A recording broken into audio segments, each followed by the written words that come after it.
그리고 숙소에서 주는 조식을 일찌감치 먹고서 이집트 국립박물관으로 간다. 어제 대박물관에 못 갔던 게 아쉬워서 오전에 다른 박물관에 가기로 했다. 곧 대박물관이 정식 개관을 하고 나면 국립박물관은 문을 닫는다고 한다.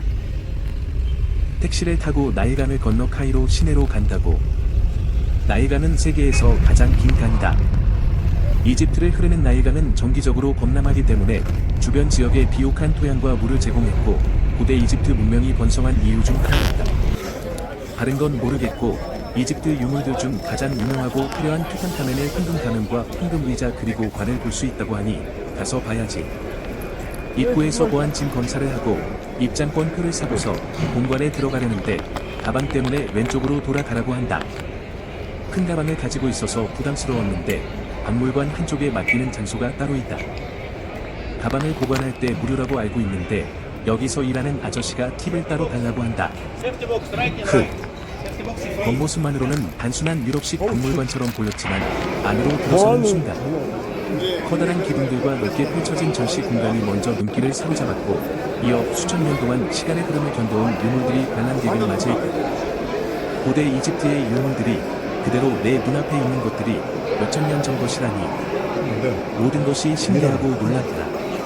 안 보이는데? 이집트 박물관은 총 2층으로 되어 있고 1층은 구왕국실, 중왕국실, 신왕국실로 나뉘어져서 주로 관과 조각상이 전시되어 있다. 2층은 투탕카멘 무덤을 처음 발굴했을 때 찍은 사진과 유물 그리고 미라를 볼 수 있는데 새로 문을 연 이집트 대박물관으로 유물들을 옮기는 중이라 분위기가 어수선한 느낌이다. 석판과 파피루스, 섬세한 조각상, 왕들의 가면 등 각 전시물은 단순한 유물이 아니라 고대 이집트인의 삶과 신앙, 그리고 세상을 어떤 식으로 보느냐 그들만의 이해하는 방식을 그냥 조용히 보여주고 있었다. 특히 상형 문자가 새겨진 석판과 비석들은 언어이자 예술로서의 중요한 가치를 보여주며 고대 문명의 정확하고 섬세함을 다시금 깨닫게 해주었다.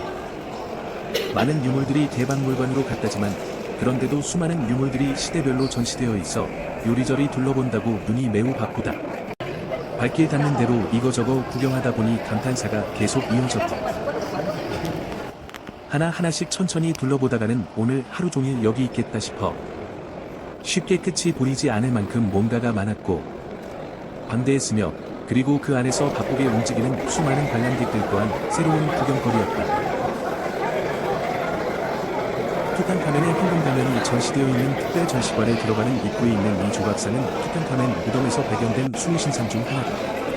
고대 이집트 죽음의 신 아누비스와 같이 투탕카멘의 무덤 입구를 지키고 있었다. 아주 오래전부터 한번 보고 싶었던 그 황금 가면이다. 뭐다. 할 말을 잠시 잃어버리고 그냥 한동안 쳐다보았다.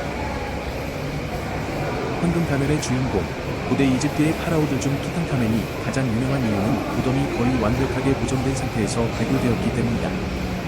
고대 이집트의 다른 파라오 무덤들은 대부분 보물꾼들에 의해 훼손되거나 약탈당했다. 그러나 투탕카멘의 무덤은 거의 손상되지 않은 상태로 1922년에 발견되었다. 무덤 안에서는 황금 가면, 황금 의자, 황금관을 포함해 5,000점 이상의 유물이 쏟아져 나왔고 이 유물들은 고대 이집트 왕실의 화려한 생활과 장례 문화를 생생하게 보여주는 것이었다.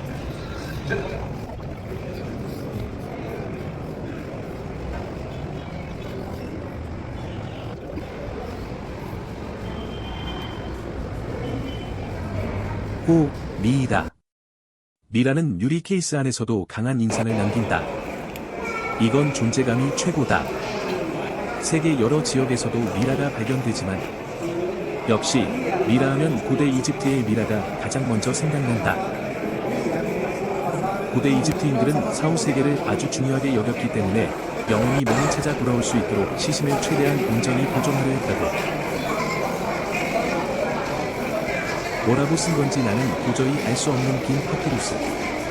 갈색빛 종이 위에 정교하게 그려진 그림들과 상형 문자들. 길다 길어. 박물관의 한쪽 벽 유리장 속에 길게 펼쳐진 파피루스를 보고서 이건 뭔 내용을 써놓은 것일까라 궁금하기도 했지만 이것도 수천 년 전의 유물이라는 것에 또 신기할 뿐이다. 종이보다 훨씬 앞서 수천 년의 시간을 버티며 오늘날까지 형태를 유지하고 있다는 사실만으로도 대단한데 이쯤에서 짧은 쇼타임 한번 해본다. AI로 만들어 편집했는데 이집트 와서까지 기타 생각을 하면 어쩌냐? 커서 뭐가 되려고 그러는 거니?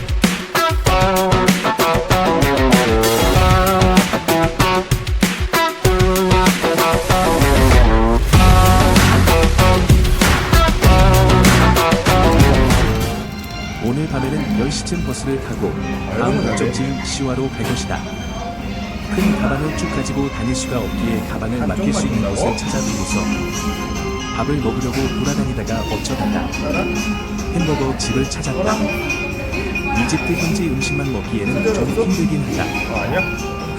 아니야. 식당 이름이 바주카다. 그 무기 바주카. 오전에는 카이로 시내가 비교적 한가한 분위기인 듯하다.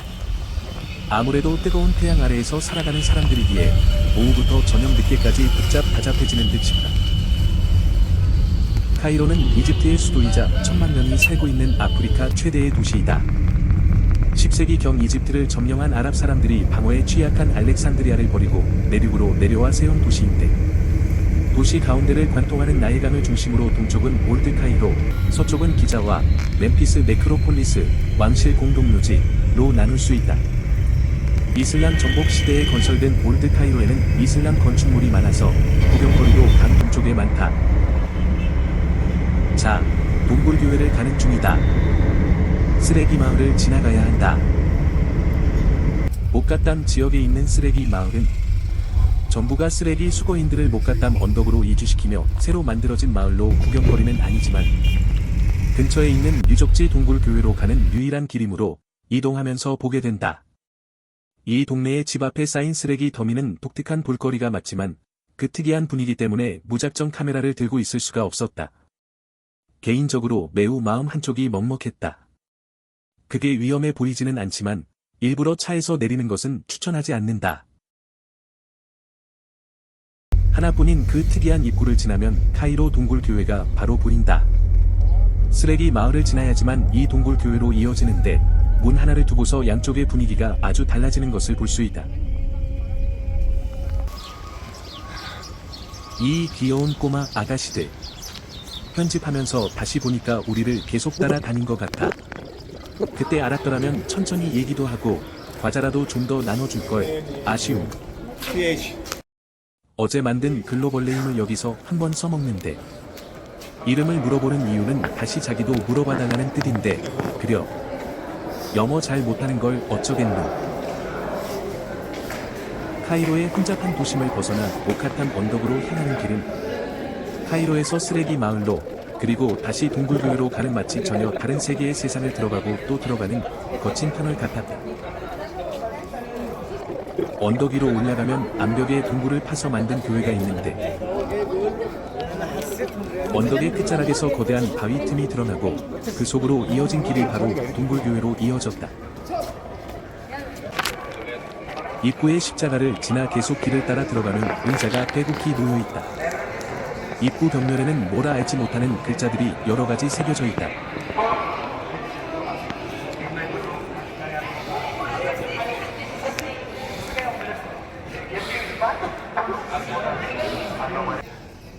여기도 말 그대로 압도적이다.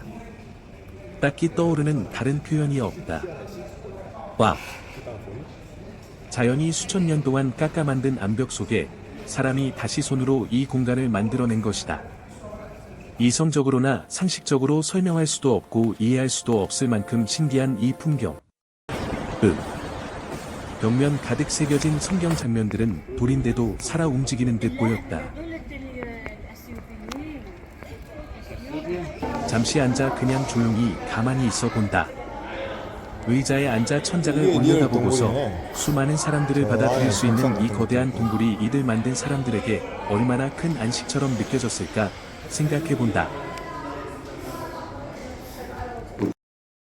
세계에서 가장 큰 규모의 동굴형 콥트교회 중 하나로 알려져 있는 이 교회는 자발린 공동체, 즉 카이로의 쓰레기를 재활용하여 생계를 이어가는 기독교인 공동체를 위한 예배 공간으로 조성되기 시작했다. 이들은 이집트 사회에서 오랫동안 소외되었지만 공동체를 결속시키고 신앙을 지키기 위해 거대한 동굴을 교회로 만들기 시작했고 수십 년 동안 지속된 확장과 조각 작업을 통해 현재의 대규모 동굴 성당이 완성되었다. 이집트 도시 빈민층 사이에서도 가장 열악한 환경에서 살아온 그들은 신앙생활을 이어가기 위해 넓은 예배 공간이 필요했고, 그 결과 지금의 동굴교회가 만들어졌다.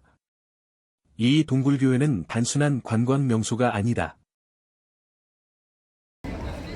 귀여운 꼬마 아이들, 그대, 바이. 대략 주변까지 다 둘러보고서 택시를 기다리고 있는데, 이 귀여운 꼬마 아이들이 결국 우리에게 말을 걸어온다. 스쿨. 처음 봤을 때는 부모를 따라온 관광객이거니 해서 신경을 안 썼는데, 당연히 어떻게 물어보지? 여기서 사는 아이들이라고 한다. 특별한 마을이지만 아이들은 그저 귀엽다. 스터디, 잉글리시 스터디. 서로 말도 안 통하고 손짓발짓 하면서 기다리는 동안 이 아이들이랑 놀았다. 네. Unbelievable. 이름은 기억나지 않지만 공부 열심히 너 해서 스피킹. 부디 멋있는 사람이 되길 바란다. 올드 카이로라고 불리는 카이로 시내 중심가는 939년 파티마 왕조가 이집트를 점령하여 세운 성곽을 중심으로 이루어진 지역으로 카이로의 시초라 할 수 있다. 유네스코 복합유산으로 지정되기도 한 세계에서 가장 오래된 이슬람 도시로 그 안에 카넬칼릴리 시장이 있다. 이집트의 보물상자로 불리는 이 시장은 여행자와 현지인 모두가 찾는 카이로의 대표 관광지, 전통 시장이다. 아랍 상인들이 좌판을 깔고 장사를 하며 상인들이 모여들어 시장이 형성되었고, 그 상인들을 위한 숙소를 만들어 점점 커지게 되어 자리 잡았다. 현재도 아랍 전통 시장의 형태와 골목 구조가 그대로 보존되어 있고, 약 1,500개 이상의 상점이 미로와 같은 골목에 펼쳐져 있고, 몇 대에 걸쳐 가업으로 운영되기도 한다. 기념품을 구입하기 좋아서 많은 여행자들도 필수로 들르는 곳이다. 스카프와 의류, 수공예품, 가죽, 가방, 조명, 향신료, 카페투, 액세서리 등 다양한 물건을 볼 수 있는데, 한마디로 정말 정신없다.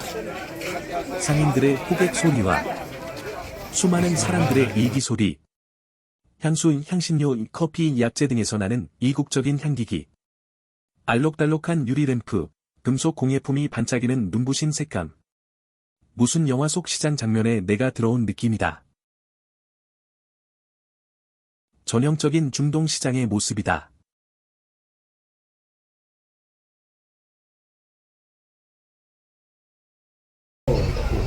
믹스드들이 일하는 메뉴이고, 양고기, 소고기, 닭고기 등 여러 가지를 채소랑 같이 구워서 주고, 절인 채소와 볶음밥이 같이 나오는 요리다. 우리가 식당에서 먹는 마지막 이집트 음식으로 기억한다. 이 식당도 카이로 시내에서 꽤나 유명해서 찾아갔는데, 이후 배탈이 나서 3일 동안 그 어떤 음식도 먹지 못했다. 빵만 먹었다. 어찌하여 가장 걱정했던 음식이 되어버려서 각종 이집트 음식을 다 먹어보겠노라 했던 것이니, 카이로 시내의 밤거리는 확실히 더 혼잡하다.